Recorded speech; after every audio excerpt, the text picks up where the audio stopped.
आज आपण नागपंचमी विशेष नैवेद्य गव्हाची खीर किंवा गव्हाचा शिरा कसा करायचा आहे बघतोय. त्याचबरोबर बऱ्याच भागामध्ये याला लापशीसुद्धा बोलली जाते. कुकरमध्ये अगदी झटपट 10 ते 15 मिनिटांमध्ये हा गव्हाची खीर किंवा गव्हाची लापशी तयार होते. आणि जर तुम्हाला आजची रेसिपी आवडली तर सबस्क्राईब करायला देखील विसरू नका चॅनलला. नमस्कार, मी मोहिनीता. तो सर्वांचं स्वागत करते माझ्या किचनमध्ये. तर खीर बनवण्यासाठी इथं मी 1 कप असा दलिया किंवा लापशी घेतलेली आहे. असा हा दलिया कुठल्याही किराणा दुकानामध्ये सहज मिळून जातो. त्यानंतर आपण हा दलिया स्वच्छ धुवून घ्यायचा आहे. आज मी तुम्हाला गव्हाची इन्स्टंट खीर दाखवते आहे, पण जर तुम्हाला खपली गव्हाची खीर आवडत असेल तर त्याचीसुद्धा रेसिपी आहे चॅनलवरती, नक्की जाऊन पहा. आणि 1 ते 2 पाण्याने स्वच्छ असा दलिया आपण धुवून घ्यायचा. आता धुवून घेतलेल्या दलियामध्ये आपण साधारण ते छान भिजतील तेवढं पाणी टाकून घ्यायचं आणि 15 ते 20 मिनिटांसाठी हा दलिया आपण भिजत ठेवायचा आहे. तुमच्याकडे जर बिलकुलच वेळ नसेल तर तुम्ही डायरेक्टलीसुद्धा हा दलिया बनवून घेऊ शकता. त्यानंतर कुकरमध्ये आता आपण जो दलिया सुरुवातीला भिजत ठेवला होता तो टाकून घ्यायचा. इथं आपण 1 कप दलिया घेतला होता, म्हणून दलिया शिजवण्यासाठी आपण 2 कप असा पाण्याचा वापर करायचा आहे.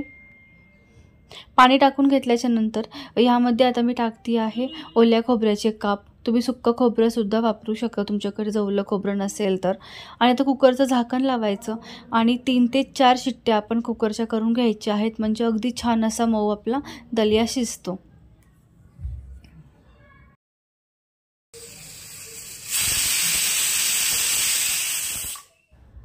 कुकर संपूर्ण थंड झाल्याच्या नंतर खोलून घ्यायचं आहे आणि तुम्ही इथे बघू शकता किती व्यवस्थित छान हा दलिया शिजलेला आहे.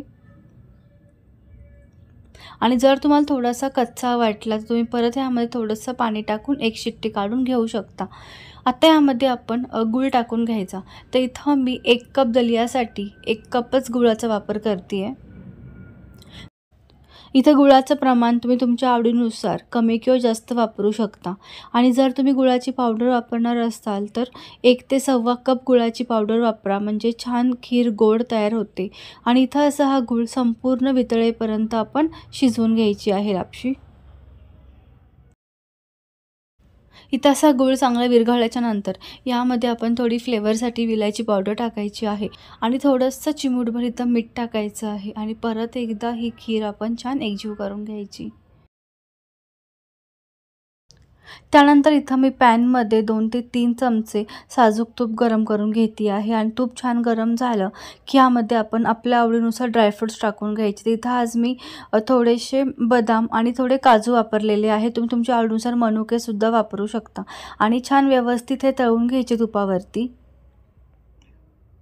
मस्त ह्याचा सौंदर्य असा रंग झाला की इथं आपण गॅस बंद करून घ्यायचा आणि असे हे तळून घेतलेले ड्रायफ्रूट्स आता आपण आपल्या खिरीमध्ये टाकून घ्यायचे आहेत.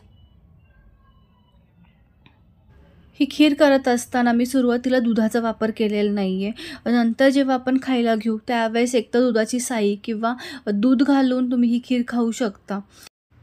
तर इथं झटपट अशी गव्हाची खीर तयार झालेली आहे. आता ही खीर खाण्यासाठी आपण एकतर वाटीमध्ये ती पूर्ण लापशी घ्यायची किंवा ती खीर घ्यायची आणि ह्यावरती आपण आपल्या आवडीनुसार दूध किंवा दुधाची साई वापरायची आहे. तर इथं आज मी 1 चमचाभर दुधाची साई घालते आहे. साईमुळं खूप छान चव येते खीरला.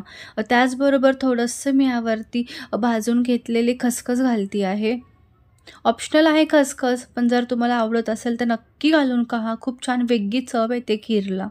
आणि जर तुम्हाला आजची रेसिपी आवडली असेल तर शेअर करा, लाईक करा. पुन्हा भेटू आणखीन एका नवीन रेसिपीसह. तोपर्यंत मस्त खा आणि खुश रहा. थँक्यू.